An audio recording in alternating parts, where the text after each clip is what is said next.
He is the original rogue trader, the man who single-handedly brought down Britain's oldest bank. Nick Leeson's losses at Barings totalled a staggering $1.4 billion. 20 years on, he says the lessons still haven't been learnt. You know, the story is one of incompetence and negligence on a grand scale. I think every time you see financial scandal, be that rogue trading, be that global financial collapse, it's poor systems, poor controls and poor people. There have been others since Leeson. Kwaku Adeboli racked up losses of $2.3 billion at UBS, Jérôme Courvielle over $6 billion at Société Générale. But it's Leeson's story that perhaps resonates the loudest, the enduring images taken at Frankfurt Airport, where the 28-year-old was arrested after going on the run.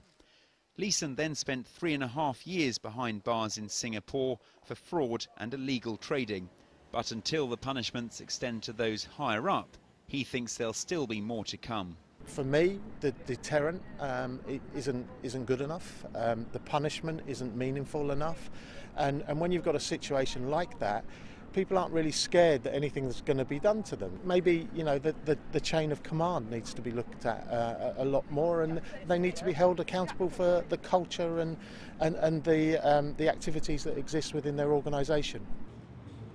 Leeson was covering up losses for 3 years before he was caught, with bosses in London seemingly oblivious to what was going on.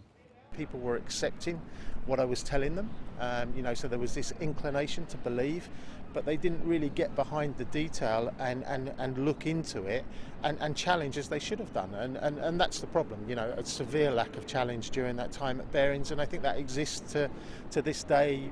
The LIBOR scandal and last year's Forex rate rigging suggests he might be right, but ETX Capital's Joe Rundle thinks some improvements have been made.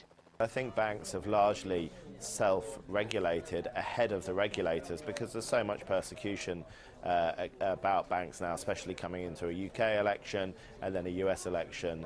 You are going to see these stories keep coming out as people really root into the banks to either try and raise money and capital through large fines or score easy political points. Leeson now lives in Ireland, where he works as a debt counsellor, topping up his earnings with after-dinner speeches.